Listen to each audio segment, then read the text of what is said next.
Hello and welcome to the profession 365। दोस्तों, जयशंकर साहब को लेकर बहुत बड़ी मेजर अपडेट निकल कर आ रही है। जैसा कि आपको याद हो तो कुछ दिन पहले जयशंकर साहब ने नेदरलैंड्स का दौरा किया था यूरोप में, और वहां बहुत ज्यादा इंपॉर्टेंट बातचीत की थी पाकिस्तान को लेकर।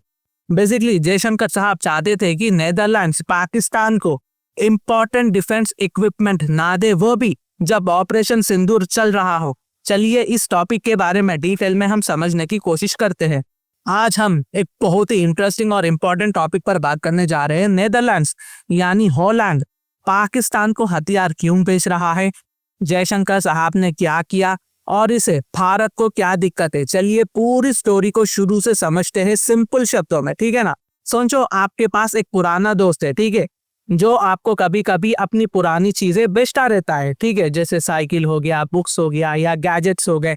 अब यही कुछ हो रहा है नेदरलैंड्स और पाकिस्तान के बीच में। जी हाँ, यहाँ पर आप देख सकते हैं। सबसे पहले नेदरलैंड्स कहाँ पर है? नेदरलैंड्स एक छोटा सा यूरोपियन देश है, लेकिन टेक्नोलॉजी और शिप्स बनाने में बहुत ज्यादा आगे है। पाकिस्तान को अपनी नेवी स्ट्रांग करनी है, लेकिन उसके पास ज्यादा पैसा नहीं है, इसलिए पाकिस्तान नए नहीं बल्कि सेकेंड हैंड या थोड़े सस्ते शिप्स खरीदता है। नेदरलैंड्स अपने पुराने शिप्स पाकिस्तान को बेच देता है, जैसे माइन हंटर्स और पेट्रोल शिप्स वगैरह वगैरह, ठीक है ना। और आपको जानकर यकीन नहीं होगा दोस्तों कि नेदरलैंड्स अभी पाकिस्तान का ना दूसरा सबसे बड़ा डिफेंस सप्लायर है। जी हाँ, नेदरलैंड्स पाकिस्तान का दूसरा सबसे बड़ा डिफेंस सप्लायर है। और अगर आप फर्स्ट की बात करेंगे तो ऑफकोर्स चाइना ही रहेगा। सबसे ज्यादा हथियार पाकिस्तान को चाइना देता है, लेकिन दूसरे नंबर पर आपको नेदरलैंड्स देखने को मिलेगा। अब दोस्तों सवाल ये है कि नेदरलैंड्स पाकिस्तान को हथियार क्यों बेच रहा है। अब ये मत समझो कि नेदरलैंड्स पाकिस्तान को हथियार बेच रहा है तो इसका मतलब ये नहीं है कि वो पाकिस्तान का बहुत ज्यादा बेस्ट फ्रेंड बन गया है या इंडिया का खुला दुश्मन बन गया है। ऐसा नहीं है दोस्तों, ये सिर्फ एक बिजनेस डील है। नेदरलैंड के लिए ये एक तरह का गैरेज सेल है, पुरानी चीजें निकाल के पैसे कमा लो। और दूसरा रीजन यहाँ पर हिस्टोरिकल आता है दोस्तों। ये पहली बार नहीं है कि नेदरलैंड्स ऐसा कर रहा है। पिछले 30 से 40 साल पहले भी वेस्टर्न कंट्रीज जैसे अमेरिका, यूके, फ्रांस, नेदरलैंड सब पाकिस्तान को हथियार बेचा करते थे। तब से ये एक रूटीन बन चुका है। तो अब नेदरलैंड्स बेच रहा है तो ये कोई बड़ी बात नहीं है। लेकिन दोस्तों दिखने में ना ये छोटी बात दिखती है, मतलब नॉर्मल बात दिखती है। हाँ भाई चलो, सेकेंड हैंड चीजें पाकिस्तान ले रहा है नेदरलैंड से, यूरोपियन देश से, तो क्या बड़ी बात है। नहीं दोस्तों, ये कोई छोटी मोटी बात नहीं है। अगर भारत फ्रांस से, अमेरिका से, रशिया से हथियार परचेस करता है ना, तो पाकिस्तान हम पर आई लगाकर बैठा हुआ होता है, हम पर गहरी नजर रखकर बैठा हुआ होता है। अब अगर पाकिस्तान ये सब खरीद रहा है तो हमको भी, इंडिया को भी चाहिए कि हम पाकिस्तान पर आई बनाकर रखे, मॉनिटर कर रखे पाकिस्तान पर।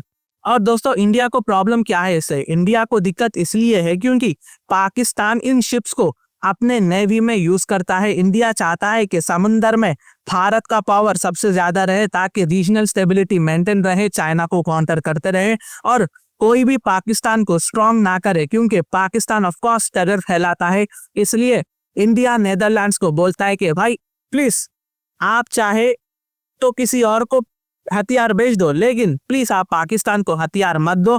ये रीजन की स्टेबिलिटी के लिए एक बहुत बड़ा खतरा है। हम इंडिया इस रीजन में शांति बनाकर रखना चाहते हैं ना। अभी आपके दिमाग में ना एक बहुत बड़ा सवाल आएगा कि सर क्या नेदरलैंड भारत की बात सुनेगा?